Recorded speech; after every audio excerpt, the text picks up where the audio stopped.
Class 8 chapter subject math chapter number 5 data handling. बच्चे आप लोगों ने क्लास 6 में और क्लास 7 में इस चैप्टर को पहले से पढ़ा हो। थोड़ा हम रिवाइज कर लेते हैं कि इसमें जो टर्म्स हैं डाटा क्या होता है। बच्चे जैसे क्लास टेस्ट होता है, बच्चे एक क्लास टेस्ट होता है क्लास 8 का, सब्जेक्ट साइंस है। मार्क्स ऑब्टेन आउट ऑफ 50 में से नंबर आए हैं उनके। एक बच्चे के 43 हैं, 49 हैं, तीसरे बच्चे के 32 हैं, इस तरह से सो ऑन। तो बच्चे जो आपको जो नंबरों का एक जो डाटा मिल रहा है, इनको जब हम इकट्ठा करके लिखेंगे, जो नंबर जब हम इकट्ठा करके लिखते हैं इनको बोलेंगे डाटा। समझ लग गया? क्या बोलेंगे? डाटा जो होता है वो एक ग्रुप को बोला जाता है। एक सिस्टम में एक जैसे एक ही सब्जेक्ट का टेस्ट हो रहा है साइंस का, और क्लास 8 के जो स्टूडेंट्स हैं उन्होंने कितने नंबर लिए हैं, ये इकट्ठा करके जो रखना है इसको हम डाटा बोलेंगे। ऑब्जर्वेशंस क्या होती हैं? ये ऑब्जर्वेशन नंबर 1, 2, 3, 4 ये ऑब्जर्वेशंस होते हैं। डाटा के बीच में जो इंफॉर्मेशन आपको दी गई होती है उसको आप एक एक करके बोलोगे कि ये ऑब्जर्वेशंस हैं। अब ये जो डाटा जो दिया गया है ये हमने इसको टेबुलर फॉर्म में, टेबुलर फॉर्म ऑफ डाटा कैसे बनाना है आप देखो। एक तरफ लिख देंगे हम टेबुलर फॉर्म का दूसरा नाम फ्रीक्वेंसी डिस्ट्रीब्यूशन टेबल भी होगा। टेबुलर फॉर्म में क्या करना है भाई, वो कितने स्टूडेंट्स हैं जिनके 14 नंबर आए हुए हैं, हाउ मेनी स्टूडेंट्स, तो 14 वाले एक और एक 2, तो इधर आपने 2 लाइनें खींच देनी है। और नंबर ऑफ स्टूडेंट्स वो कितने हैं, 2 लिखते हैं। टेलीमार्क में इस तरह से बताना है। और अब 15 वाले कितने स्टूडेंट्स हैं, 15 वाले 1 2 3, तो 3 स्टूडेंट 1 2 3 और इधर 3 लिखते हैं। तो जब हम इस डाटा को इस तरह से टेबुलर फॉर्म में लिखेंगे तो इसको बोलते हैं टेबुलर फॉर्म ऑफ डाटा। बस इसमें आपने यही सीखना है कि टेबुलर फॉर्म डाटा की टेबुलर फॉर्म क्या होती है। तो और भी टेबल होते हैं, लेकिन टेबुलर फॉर्म का मतलब जब हम इसको टेबल में रिप्रेजेंट कर देते हैं। ठीक है, आप इसी डाटा में से समझते हैं सेंटर टेंडेंसी में मीन आ जाता है, मोड आ जाता है, मीडियम आ जाता है। तो मीन कैसे निकालते हैं? सबसे पहले हम इनको अरेंज करेंगे। अरेंज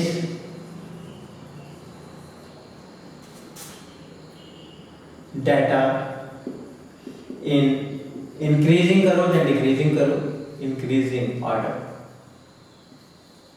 ऑर्डर में इसको अरेंज करो। तो सबसे छोटा नंबर कौन सा है जो बच्चों ने नंबर लिए हैं, 14। तो सबसे पहले 14 वाले कितने हैं वो लिख दो। 14 के पीछे 15, तो 15 वाले ये अरेंज हो रहा है, डाटा का अरेंज हो रहा है इंक्रीजिंग ऑर्डर में। फिर 15 के नेक्स्ट में 16 वाला कितना है, 15 वाले 1 2 3 16 एक ही है तो एक ले लेंगे। ये हो गया डाटा का अरेंज करना। ठीक है, उसके बाद में सेंटर टेंडेंसी का मीन तो हमें पता है, पीछे हमने पढ़ा है कि मीन का फार्मूला क्या होता है कि mean equal to sum of all observation, ये जितने भी ऑब्जर्वेशन हैं ऑब्जर्वेशन इनको प्लस करो और डिवाइडेड बाय कितने स्टूडेंट्स हैं, 1 2, इधर हमें दिया हुआ है कि नंबर ऑफ स्टूडेंट्स 50 है तो इसको 50 के साथ डिवाइड कर मीन ऐसे निकालते हैं। ठीक है, और मोड जो नंबर सबसे ज्यादा टाइम बार आया है, बार कौन सा नंबर आया, जब आप इसमें इंक्रीजिंग ऑर्डर में लिखोगे तो आपको पता लग जाएगा। जैसे 14 2 बार आ रहा है, 15 3 बार आ रहा है, 16 1 बार आ रहा है। और जब आप पूरे डाटा को अरेंज करके लिखोगे तो उधर आपको पता लग जाएगा जो सबसे मैक्सिमम टाइम सक्कर होगा नंबर, बार फ्रीक्वेंटली बार आएगा जो नंबर, और सबसे ज्यादा बार आया होगा उसको मोड कहते हैं। ठीक है, और मीडियन जैसे किसको बोलते हैं, मीडियन सोचो आपके पास नंबर ऑफ स्टूडेंट्स ले लेते हैं हम 21, 75, 42, इसे बोल दो। इसे देखो कि ये आपके पास एक डाटा है, इसमें मीडियन को समझना है। मीडियन क्या होता है? जब हम कितने स्टूडेंट्स हैं, 1 2 3 4 5 6 7 8 9, तो पहले 4 वालों को अलग ग्रुप बना लेते हैं, अगले नेक्स्ट 4 वालों को ग्रुप बना लेते हैं। जो बीच में सेंटर में नंबर रहता है, दो इक्वल ग्रुप बनाने के बाद में जो नंबर रहता है वो मीडियन होता है। ठीक है, ये आपने सारा का सारा पीछे पढ़ा हुआ बच्चे। आज हम जो पढ़ेंगे, आज जो 8th क्लास का जो टॉपिक है, वो टॉपिक क्या है? वो है data is represented graphically. Data को ग्राफिकली कैसे रिप्रेजेंट करना है, कैसे ग्राफ दिया गया हो, किस तरह से उसमें उसे पढ़ना है, वो सीखना है। यदि आपको ग्राफ में नहीं दिया गया है, खुद ग्राफ बनाना है, फिर ग्राफ बनाना सीखना है। ये आपका जो 8th क्लास का, जो 8th क्लास में पढ़ना है, वो है आपका क्या, कौन सा टॉपिक है? Data is represented graphically. तो बच्चे पेज नंबर 73 बुक का पेज नंबर 73 बड़ा ही अच्छा उन्होंने आपको, इसकी टाइप्स होती हैं ग्राफ की। पहली जो टाइप है, पहली टाइप का नाम है पिक्टोग्राफ। पिक्टोग्राफ, ठीक है। पिक्टोग्राफ में इन्होंने आपको एक ग्राफिकली पिक्टोग्राफ पिक्चर बनी होगी, उसमें जो डाटा यूजिंग, इसमें डाटा का जो इस्तेमाल होगा, डाटा इसमें ऑब्जर्वेशन नहीं होगी। डाटा किसको यूज करेगा? यूजिंग सिंबल्स, इसमें सिंबल को इस्तेमाल करेगा। पिक्टोग्राफ में डाटा सिंबल को रिप्रेजेंट करेगा। इन्होंने एक कार बनाई हुई है, सोचो ये कार है, तो इस कार में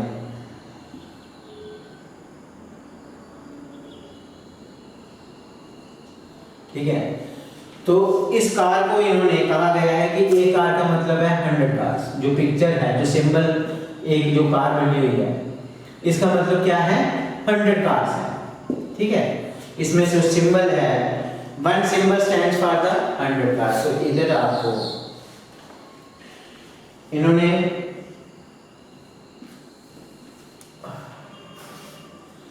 जुलाई महीने में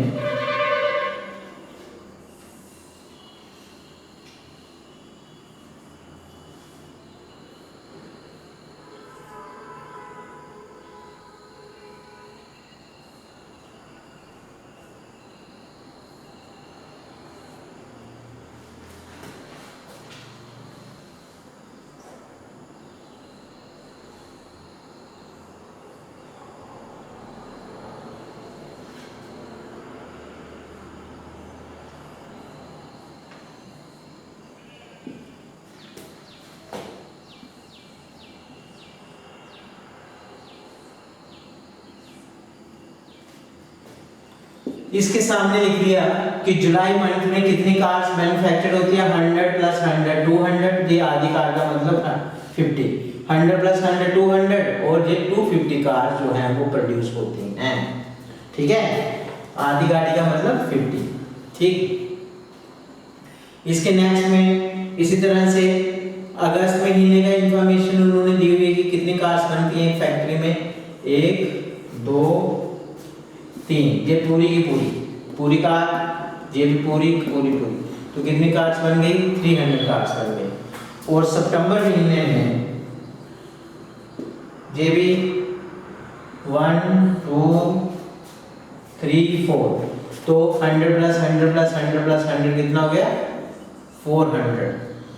ठीक है, ये आपसे भी पूछ रहा है कि बताओ इधर कितना आएगा, तो ये 400 आएगा। अब क्वेश्चन आपको ये जो दिया गया है, पिक्चर के हिसाब से जो ग्राफ दिया गया है, इसको हम पिक्टोग्राफ बोलेंगे। ठीक है, अब इसके रिलेटेड क्वेश्चन पूछे गए हैं। फर्स्ट क्वेश्चन दिया हुआ है, क्वेश्चन नंबर 1 पूछ रहे हैं आपको, how many cars were produced in the month of July जुलाई महीने में कितनी कार्स बनी, तो आपने जुलाई महीना देखना है और ये आपको काउंटिंग में इधर दिया हुआ है, दूसरी का लिख देना है 250 कार्स। इस तरह से पिक्टोग्राफ में जो भी क्वेश्चन पूछे गए होंगे वो आपके लिए लेना क्या हो जाएंगे, आसान हो जाएगा। ठीक है, ये था पिक्टोग्राफ। अब दूसरी जो चीज पढ़नी है, दूसरा जो ग्राफिकली रिप्रेजेंटेशन कर रहे हो डाटा को, दूसरे नंबर पे आएगा बार ग्राफ। तो बार ग्राफ भी आप लोगों ने 7th क्लास में भी पढ़ा हुआ है कि बार ग्राफ क्या होता है। तो बार ग्राफ में एक बार ग्राफ को रिप्रेजेंट कैसे करना है बच्चे, बी बार पढ़ रहे हैं हम। एक बार ग्राफ, बार ग्राफ क्या होता है, ये दूसरी टाइप है जो डाटा को जब हम ग्राफिकली रिप्रेजेंट कर रहे हैं, दूसरी टाइप जो है वो बार ग्राफ में कैसे रिप्रेजेंट करना है। ठीक है, आपको डाटा दिया गया होगा, उसको आपने या तो आप लोगों को ग्राफ बना के दिया गया होगा, उसके ऊपर क्वेश्चंस पूछे जाएंगे। तो बच्चे कोई भी इंफॉर्मेशन ले लो, आपको जब डाटा दिया जाता है उस डाटा से बार ग्राफ कैसे रिप्रेजेंट करना है ये भी पता होना चाहिए। ठीक है, और साथ में ये जो एक्सिस ले रहे हैं, ये एक्स एक्सिस है, ये वाई एक्सिस है, तो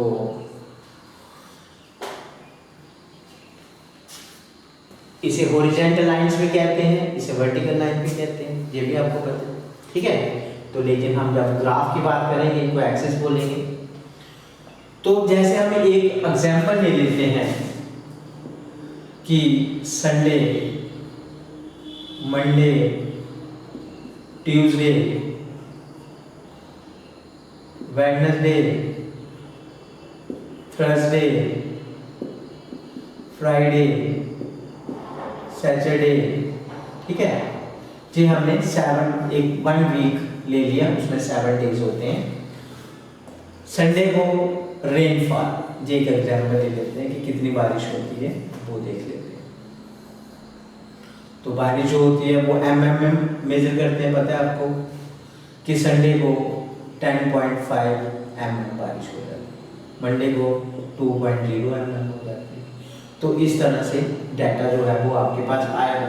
ठीक है, सबसे ज़्यादा बारिश सोचो 21.7 mm पड़ती है सैटरडे को। अब जो आप लोगों ने समझना है कि आपके पास इस तरफ यदि हम डेज ऑफ द वीक ले लेते, days of the week, sorry, ठीक है, डेज ऑफ वीक ले लेते। आप 7 डेज हैं तो इस वाली लाइन को डिवाइड 7 इक्वल पार्ट डिवाइड कर दो, 1 2 3 4 5 6 7। ठीक है बच्चे, 1 2 3 4 5 6 7। बच्चे ये डिवीजन जो कर रहे हो आप इस एक्सिस की, जी आपके पास जो नंबर ऑफ जो ऑब्जर्वेशन है इस एक्सिस के लिए वो कितने हैं, 1 2 3 4 5 6 7। तो 7 डिवीजन आपने इक्वल डिवीजन लेंगे। ठीक है, अब दूसरी एक्सिस के ऊपर रेनफॉल लिख लो कि इधर रेनफॉल का data represent rainfall in mm में। तो स्टार्ट करना है कि इसकी मैक्सिमम वैल्यू जो है उसको देख लेना है और मिनिमम वैल्यू को जो लेगी है इसको देख लेना है। ठीक है, तो मैक्सिमम जो है वो 21.7 है, तो लगभग जो है वो आप 22 ले लो। तो इस नंबर लाइन में जब हम 22 को रिप्रेजेंट करेंगे तो यदि हम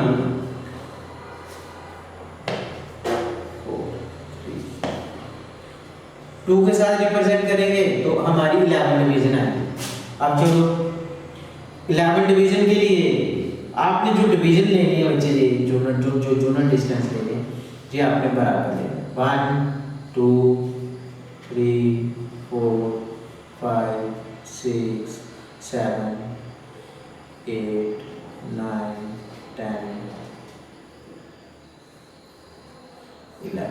ठीक है, क्या कहते हैं इसको, ये जो जोनल डिस्टेंस है वो आपने 2 mm कर देना। लिख लो, इसे लिख दो, जोनल 1 यूनिट, ये जो 1 यूनिट है इक्वल टू 2 mm के बराबर है। ठीक है, 22 से ऊपर ले लेंगे, 12 इधर नंबर दे दो 2 4, 2 के साथ डिवाइड कर दो, 2 का फर्क रखना है, 8 10 12 14 16 18 20 22 20। ठीक, अब यदि आप इसको मंडे इसके बीच में बताएं, ये मंडे है तो कितनी बारिश हुई है मंडे को भाई, मंडे को 2.2, सॉरी संडे ले लेते हैं, पहले संडे ले लो, ये संडे में बारिश कितनी पड़ रही है 10.5, तो 10 कहाँ पे आ रहा है, ये 10 और 5 इधर आ रहा है, तो आपने इस तरह से इसे इसी डिवीजन के बीच में इसको इधर आ गया आपका संडे, और कितनी बारिश पड़ी है 10.5 ऐसे 10.5।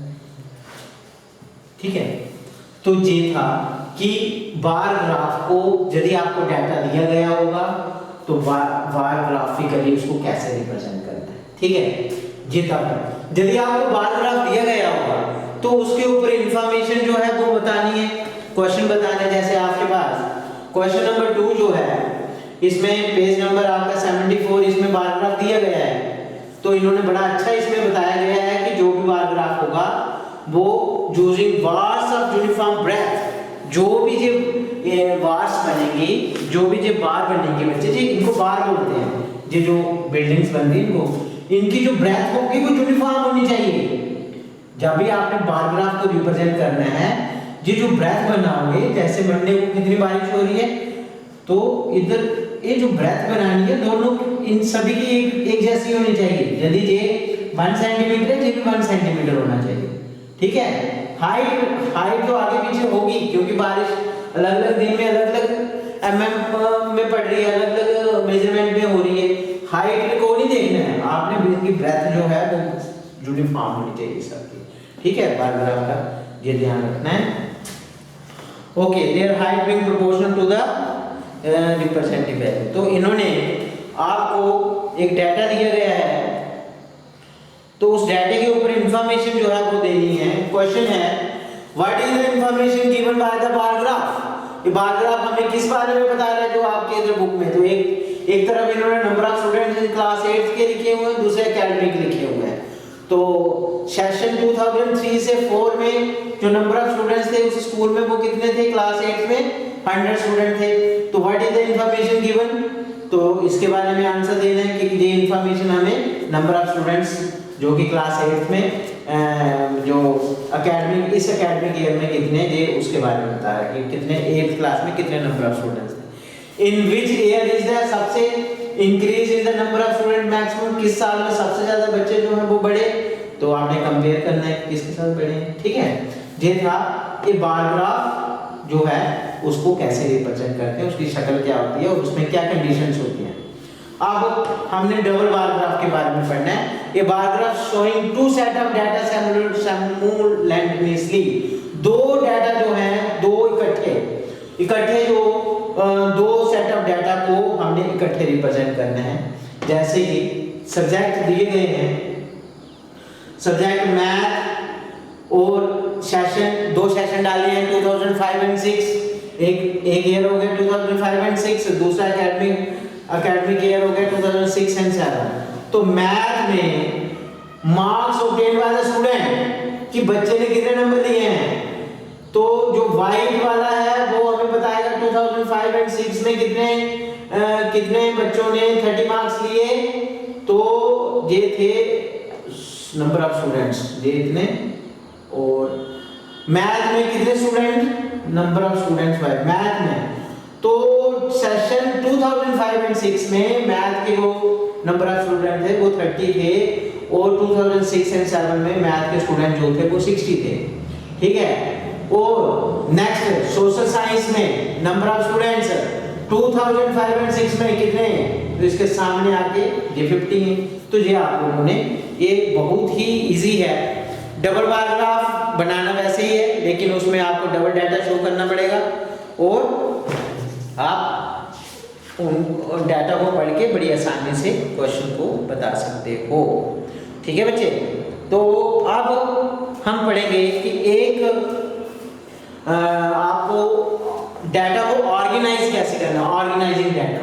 जो भी आपको पता लग गया डाटा क्या होता है, फिर डाटा को कैसे ग्राफिकली रिप्रेजेंट करना है। 3 तरह की रिप्रेजेंटेशन आप कर सकते हो, है ना।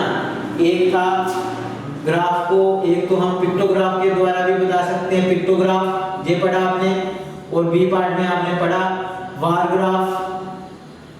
बार ग्राफ मैंने बताया आपको क्या होता है। सी में डबल बार ग्राफ, तो डबल बार ग्राफ में हम 2 सेट ऑफ डाटा को रिप्रेजेंट करते हैं, ठीक है, साइमल्टेनियसली। तो ये 3 हमने जो है 8th क्लास में कि ग्राफिकली डाटा को किस तरह से रिप्रेजेंट किया होता है, उसके कैसे इंफॉर्मेशन दी होती है, वो हमने पढ़ा। अब हम पढ़ने जा रहे हैं डाटा को ऑर्गेनाइजिंग कैसे करना है, ठीक है। डाटा को ऑर्गेनाइजिंग कैसे करना है टेबुलर फॉर्म में, जो आपने पीछे भी पढ़ा है, 7th क्लास में पढ़ा है कि टेबल में कैसे डाटा को ऑर्गेनाइजिंग करना है। बच्चे आपको एक डाटा दिया गया है, एक डाटा है, मैं डाटा लिख रहा हूं, art, math, science, English, math, art, English, math, English, arts, science, art, science,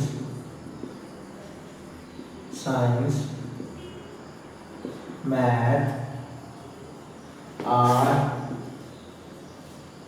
English, art, science, math, science, art. बच्चे ये डाटा बना है कि एक group of students was asked for his favourite subject. बच्चे आपको ग्रुप ऑफ स्टूडेंट से पूछ रहे हो कि कितने सारे बच्चे हैं जिनको आर्ट सब्जेक्ट अच्छा लगता है, मैथ सब्जेक्ट अच्छा लगता है, साइंस सब्जेक्ट अच्छा लगता है, इंग्लिश सब्जेक्ट अच्छा लगता है। तो ये एक एक करके बच्चा कहता है कि पहला बच्चा वो कहता है मुझे आर्ट, दूसरा बच्चा कहता है मैथ, तीसरा बच्चा साइंस, चौथा बच्चा इंग्लिश, पांचवा जो स्टूडेंट है वो मैथ, छठा आर्ट, सातवां इंग्लिश, आठवां मैथ, 9th नंबर पे बच्चा जो है वो कहता है इंग्लिश, आर्ट, इंग्लिश। चलते चलते हमें एक इंफॉर्मेशन मिल जाती है कि कितने सारे बच्चे हैं और उनके कौन कौन से फेवरेट सब्जेक्ट हैं। ये डाटा किसके ऊपर है? फेवरेट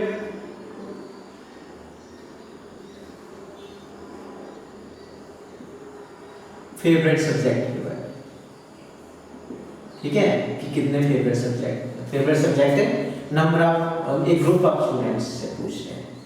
ग्रुप ऑफ स्टूडेंट से पूछा जा रहा है कि आपके सब्जेक्ट फेवरेट कौन कौन से हैं। जी आपके पास एक डाटा आ जाता है which is the most liked subject and the least, and एक क्वेश्चन है, क्वेश्चन अराइज हो जाता है डाटा के बाद में question which is the most liked subject, कौन सा सब्जेक्ट जो है सबसे ज्यादा पसंद हुआ। Which is the most liked subject and the least subject, ठीक है बच्चे।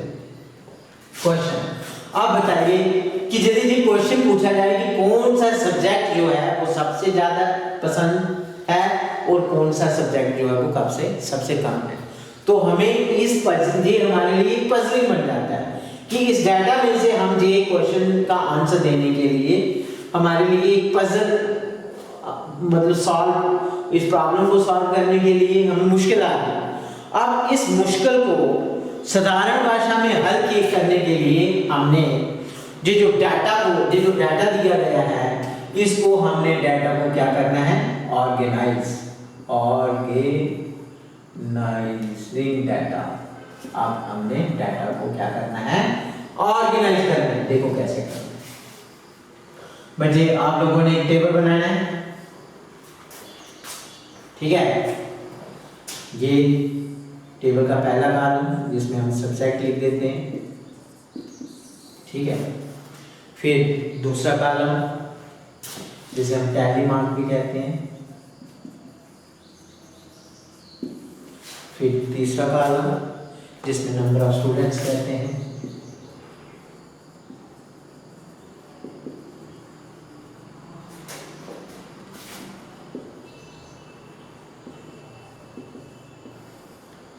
ठीक है। अब हमने सबसे पहले ये देखना है कि सब्जेक्ट कितने हैं। Art 1, math 2, science 3, English 4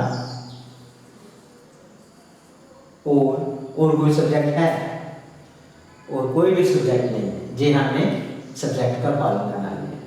arts कितने बच्चों को पसंद आता है, काउंट कीजिए। 1 2 3 4 5 6 7 1 2 3 4 5 6 7। टैली मार्क में काउंटिंग ऐसे करनी है और इधर 7 लिख दें, ठीक है। फिर math, how many number of students whose favourite subject, 1 2 3 4 5, तो 5 है। 1 2 3 4 5, तो इधर आपने 5 लिख देना है, ठीक है। साइंस 1 2 3 4 5 6 7, 1 2 3 4 5 6, इधर आपका 6 लिख देना है। इंग्लिश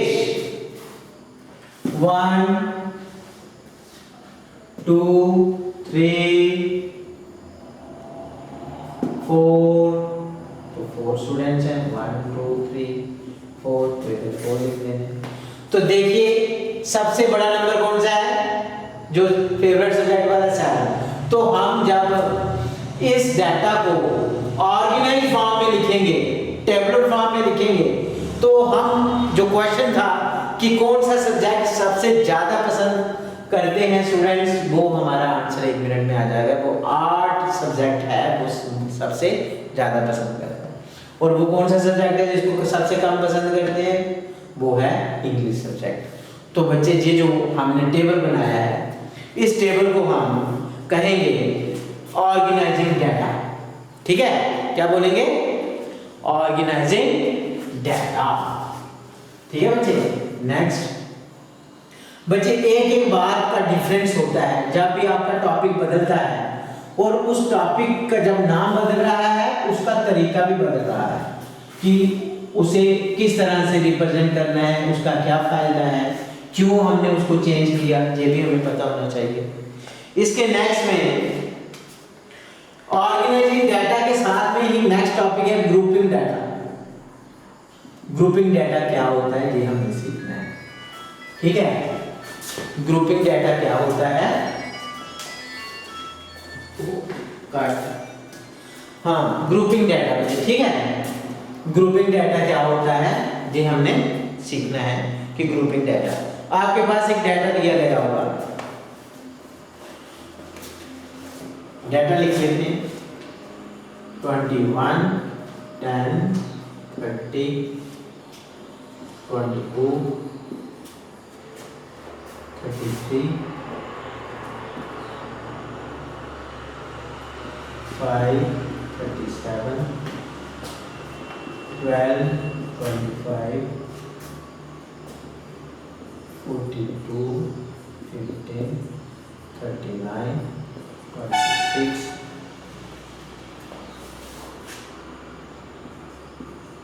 32 18 27 19। बच्चे जी आपको इस तरह का ऑब्जर्वेशन लिखनी है 60 स्टूडेंट्स की। कितने स्टूडेंट्स हैं इस डाटा में? 16 स्टूडेंट्स हैं। 16 स्टूडेंट्स, 60 स्टूडेंट्स हैं। और अब देखो इतना बड़ा डाटा है जिसमें आपको मुश्किल हो जाएगा कि टेबल किस तरह से इसका टेबल रिप्रेजेंट करें। तो हम क्या करेंगे, ये आगे भी चलेंगे। बहुत बड़ा डाटा है, 60 स्टूडेंट्स का डाटा है। तो जो हम ग्रुप्स टेलीमार्क फ्रीक्वेंसी, मुझे ये टेबल हमने समझना है कि कैसे रिप्रेजेंट करने।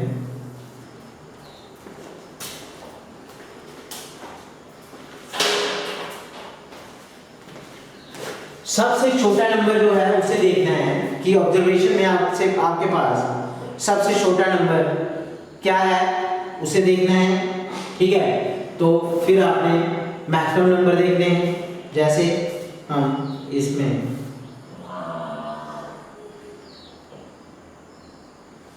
ग्रुपिंग करेंगे 0 से लेके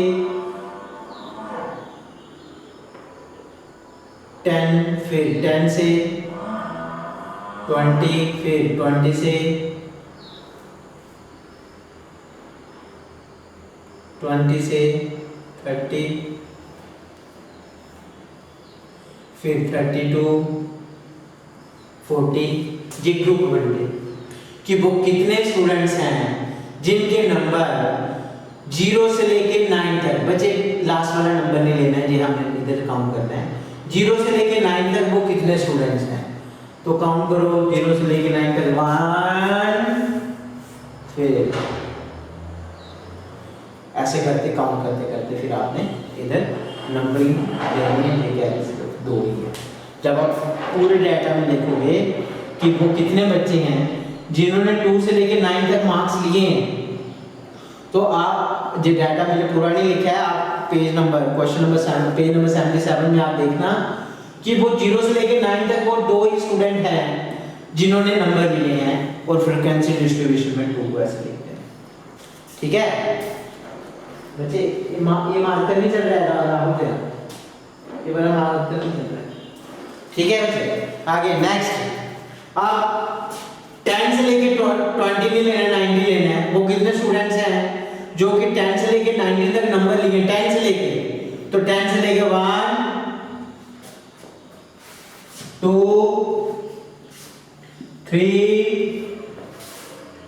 4, 5 करते करते आपने जाना है। ये टोटल जो है 10 स्टूडेंट हैं, 1 2 3 4 और 5 ऐसे ले लेने, ठीक है। फिर 6 7 8 9 फिर ऐसे लेने 10, और इधर आपने 1 0 10 लेते हैं, ठीक है। तो ये था राहुल जल्दी आओ ये था कि आपको ऑर्गेनाइजिंग डाटा से ग्रुपिंग डाटा में कैसे जाना है। सिर्फ आपको इंटरवल बनाने हैं, ये जो इंटरवल बनने हैं ये आपके लिए नया काम है। और 0 से लेके 9 के बीच में कितने स्टूडेंट्स हैं वो आपने काउंट करने हैं। 0 से लेके 9 तक जितने बच्चों ने नंबर लिए हैं उनको काउंट करके उनकी नंबरिंग लिखनी है। फिर 10 से लेके 20 तक कितने स्टूडेंट्स हैं, तो जैसे इस डाटा में जो पूरा डाटा है इसमें आपके पास जो है 10 स्टूडेंट्स आ रहे हैं, तो आपने इसको 10 के साथ इस तरह से रिप्रेजेंट कर देंगे, ठीक है, समझ लग गया। तो ये ऑर्गेनाइजिंग डाटा, किस तरह से डाटा को ऑर्गेनाइज करना है। फिर ग्रुपिंग, ये जो ऑर्गेनाइजिंग के आगे ग्रुपिंग डाटा को कैसे बनाना है, ये आपने बच्चे इसमें सीखा, ठीक है बच्चे। आप जब आपने ग्रुपिंग डाटा बनाया, आप जो नई टर्म्स आ रही हैं बच्चे, नए टर्म्स को सीखना है, ठीक है।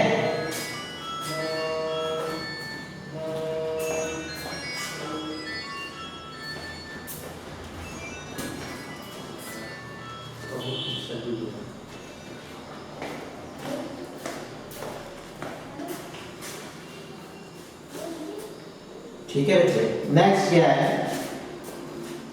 अब इस टेबल का ये जो टेबल आपने बनाया, इस टेबल का नाम है ग्रुप फ्रीक्वेंसी डिस्ट्रीब्यूशन टेबल। ये जो टेबल अभी बना है इसका नाम है ग्रुप फ्रीक्वेंसी डिस्ट्रीब्यूशन टेबल।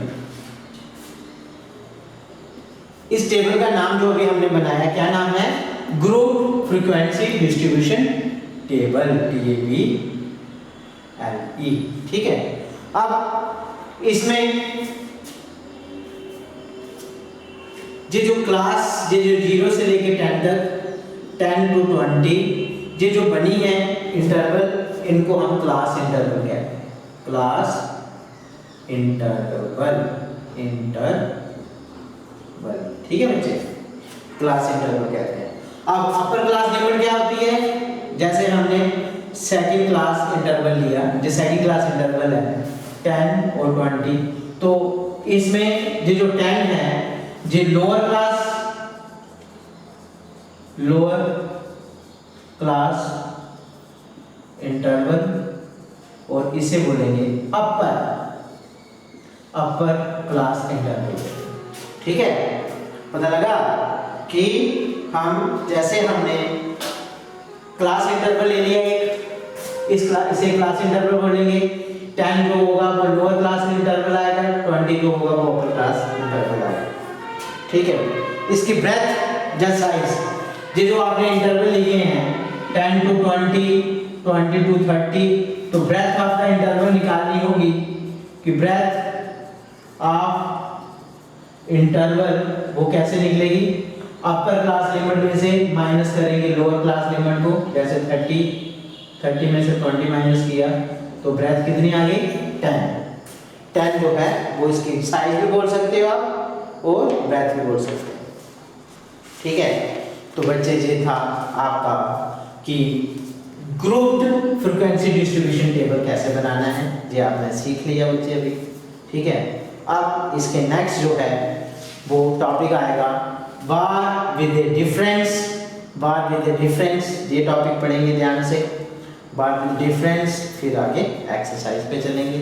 सभी बच्चे पहले अपनी बुक को ध्यान से, जो एक्सरसाइज से पहले एक्सप्लेन किया हुआ है आपके चैप्टर में, बच्चे उसे ध्यान से पढ़ेंगे, हर एक टर्म्स को पढ़ने की कोशिश करेंगे ताकि हमारे हर टॉपिक हमारा क्लियर हो जाएगा, फिर एक्सरसाइज हम आसानी से कर पाएंगे। थैंक यू बच्चे।